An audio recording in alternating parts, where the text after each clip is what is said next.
¿Qué tal, estimados? Espero que se encuentren muy bien. Vamos a dar inicio al desarrollo de la práctica dirigida número 3 del curso de Economía General. En esta sesión vamos a ver los ejercicios de práctica del curso, basados principalmente en los dos capítulos correspondientes al libro de Krugman. Un poco por ahí vamos a sacar algo de Blanchard también y un poco de contextualización para el caso económico, que es lo que propone el libro de Iván Rivera. Esto va a ser evaluado en la práctica calificada 3, así como también va a ser evaluada, en este caso va a ser evaluado el capítulo 2 del libro de Daily, que ustedes ya tienen consigo.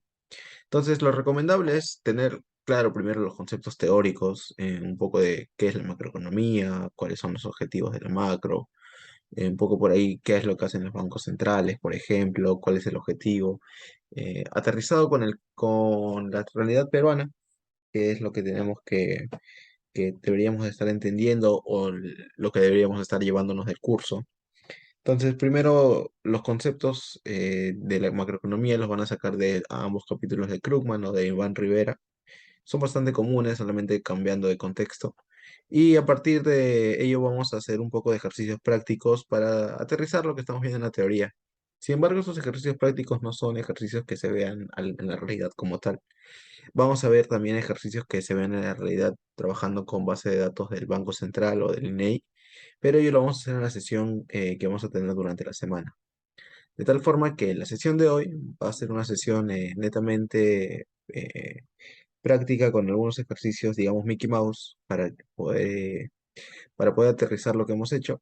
Y las dudas que surjan de acá, lo que no haya quedado claro, lo vemos en la siguiente sesión, así como también un poco de aterrizaje, incluso un debate o conversación en torno a la lectura de Daily. Ok, entonces vamos con la pregunta, con el ejercicio uno. En este caso tenemos a la pequeña economía de Cajamarca que produce tres productos: pan, queso y pizza. Cada producto lo produce una empresa distinta. Las empresas de pan y queso producen todas las materias primas necesarias para hacer pan y queso respectivamente. La empresa de pizza utilizan pan y queso comprado a las otras dos empresas para hacer las pizzas. Las tres empresas emplean a los trabajadores para producir sus bienes y beneficios de la empresa. Es la diferencia entre el valor de ventas de bienes y la suma de los costes laborales de materias primas. La tabla siguiente resume la actividad de las tres empresas en el supuesto de que todo el pan y el queso producidos se venden a la empresa de pizza como materias primas de su producción, ¿ok? Ojo con eso, ese dato final es súper importante, que todo se vende, todo lo producido sobre pan y queso es vendido a la empresa de pizza, ¿ok? Eso es bastante importante y ténganlo en cuenta porque puede cambiar mucho los cálculos que vayamos a hacer. Entonces, existen tres métodos a través de los cuales calculamos el PBI. El PBI por el método del valor agregado, el PBI como el gasto total de bienes y servicios finales, y el PBI por el método de los ingresos de los factores. Utilizando cualquiera de los tres métodos, vamos a llegar en este caso al resultado final, que debería ser el mismo PBI para el mismo año en el que estamos trabajando. Entonces, para el cálculo del PBI por el método del valor agregado, se suma el valor agregado en cada etapa del proceso productivo. El valor agregado es un valor de la producción menos el costo de las materias primas, y en las empresas de pan y queso el valor agregado es 50 y 35 respectivamente. ¿Ok? Entonces, por acá tenemos el valor de cada una de las empresas. Para la empresa uno tenemos este valor de 50. Para la empresa 2 tenemos 35, que está por acá.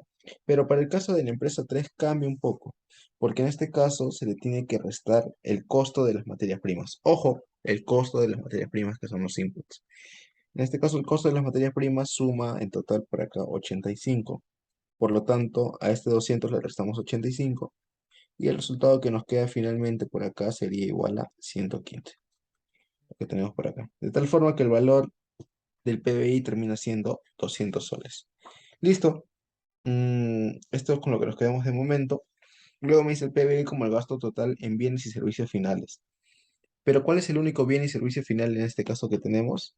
No es nada más y nada menos que la pizza. Por eso es que les decía, ojo, bastante ojo con lo que se nos pide, con los detalles. Por acá el ejercicio nos decía que solamente la pizza se vende como bien final.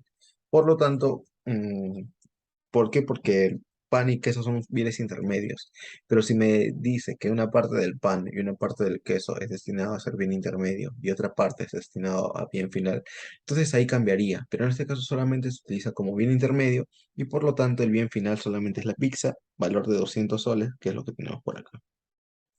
Último, por ingreso de los factores, que en este caso es la sumatoria para cada uno de los bienes o servicios sobre los salarios y los beneficios. Entonces, los salarios son estos, 15 y 20. Los tenemos por acá, 15 y 20. Y el beneficio es algo que se me explicaba por acá arriba, ¿no? El beneficio de la empresa es la diferencia entre el valor de la venta y la suma de los costos laborales y de materias primas.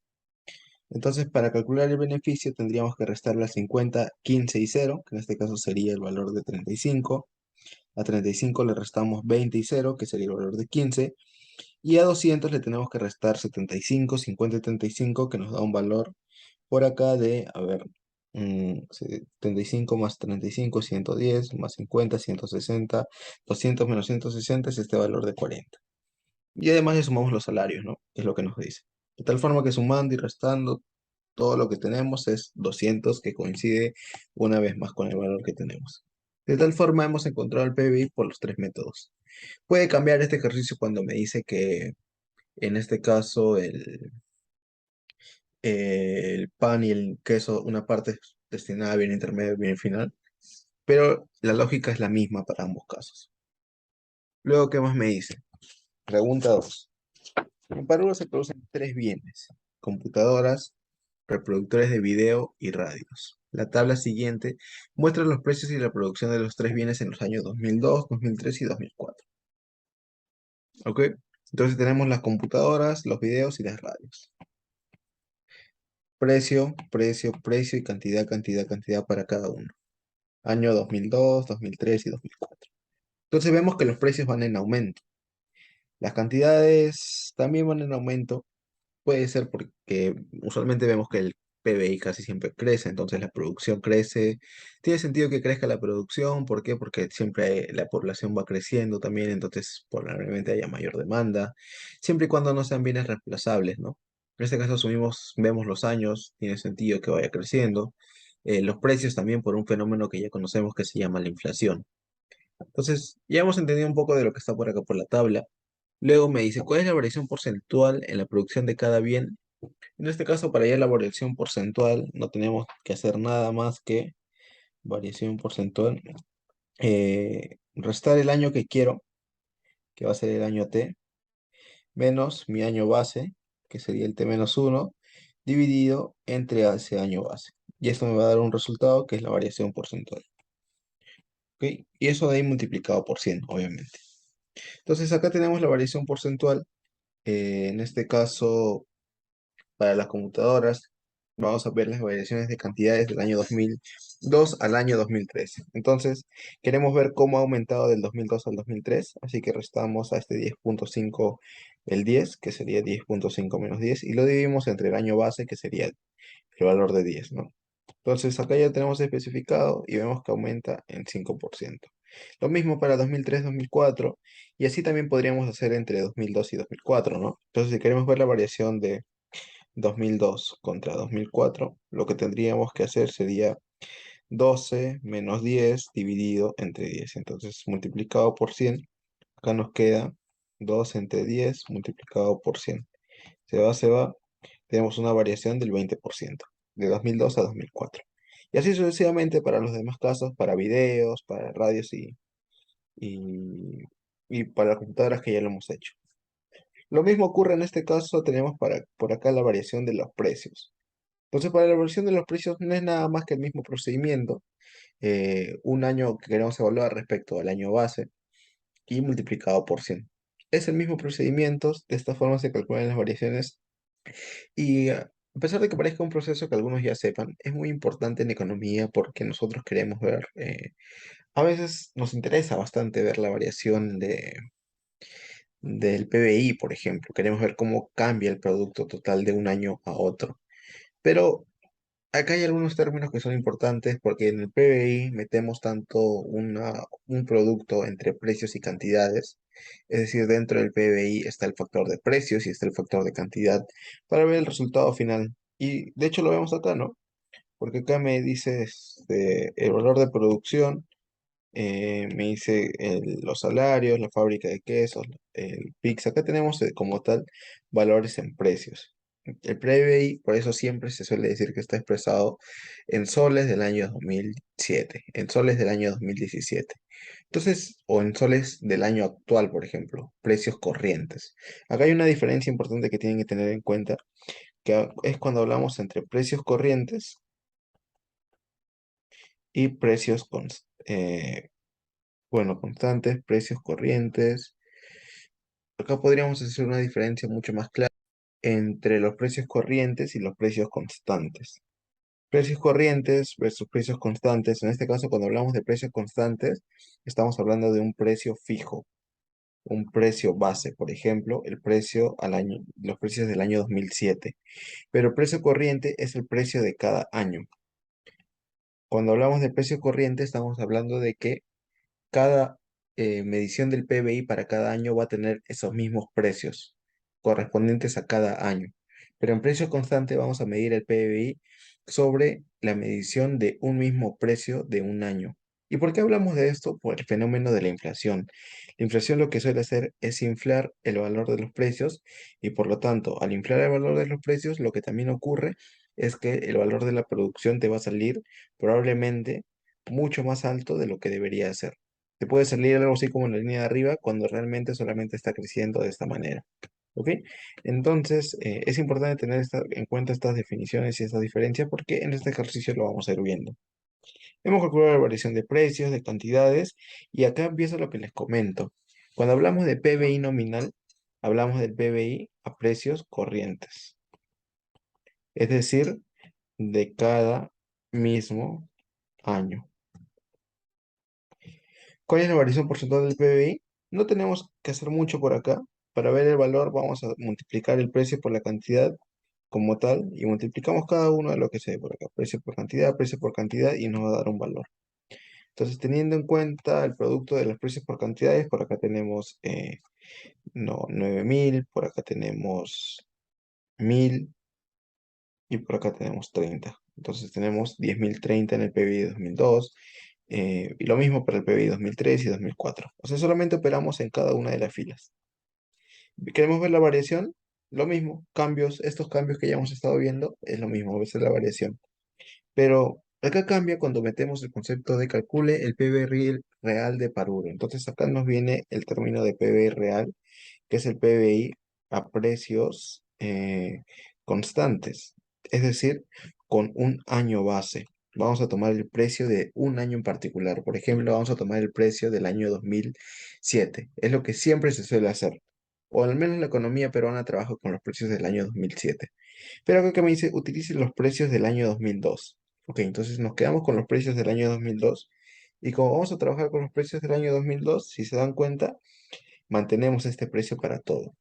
Por acá también. No, acá. 10, 10, 10, 15, 15, 15.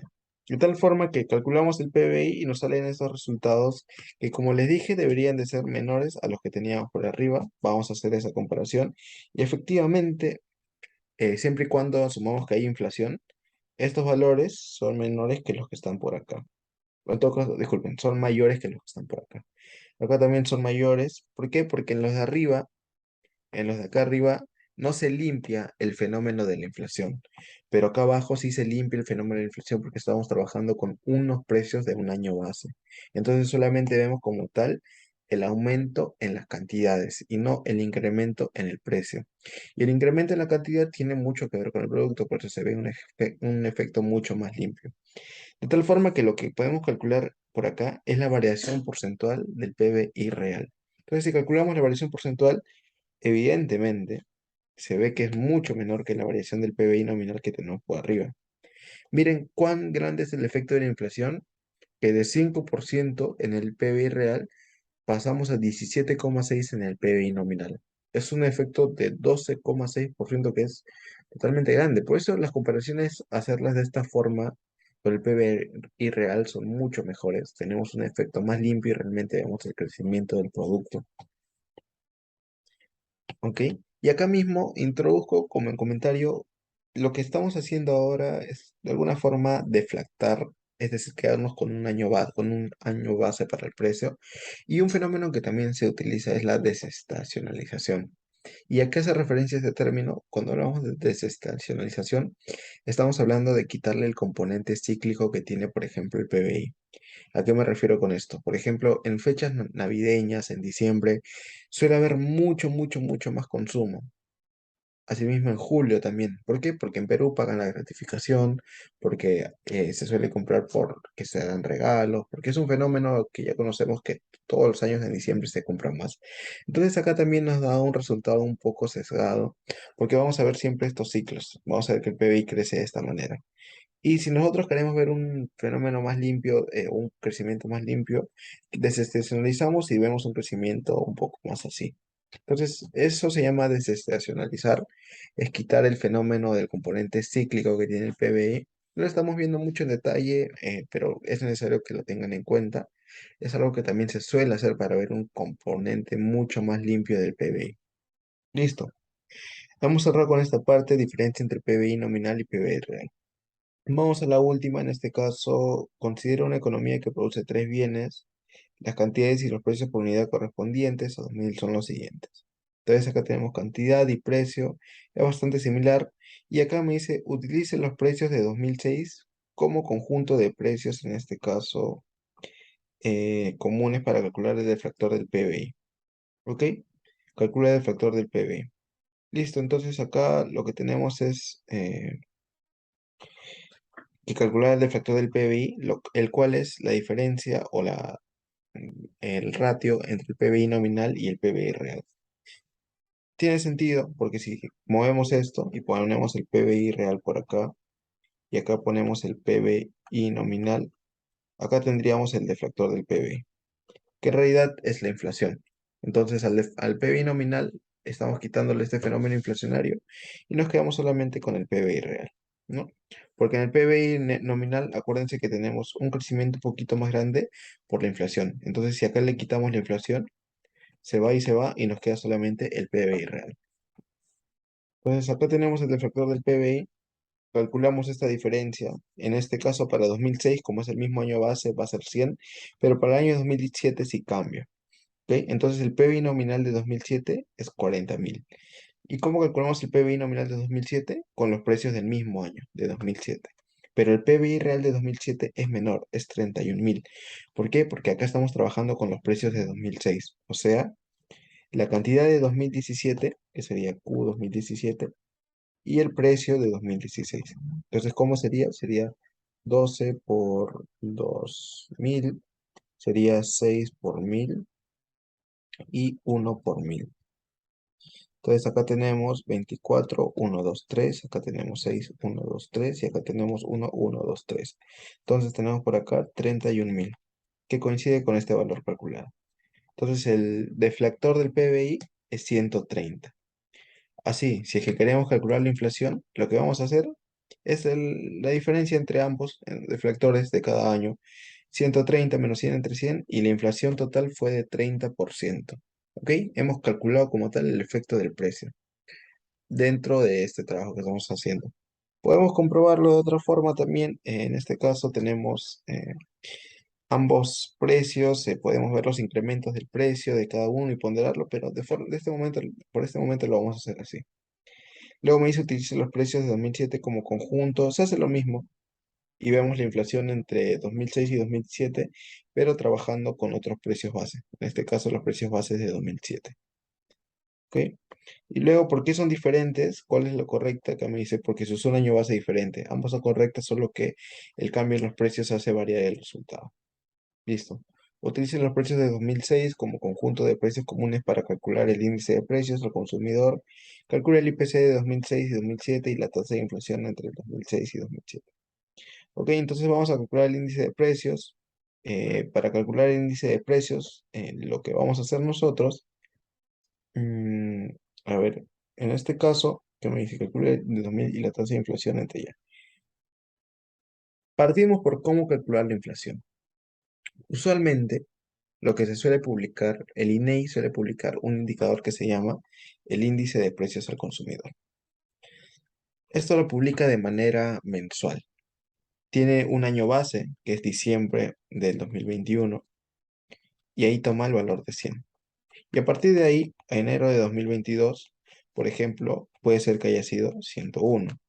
Febrero de 2022 puede ser que haya sido 103. Y el INEI publica este dato todos los meses y se ve que el IPC suele tener una tendencia creciente, suele aumentar.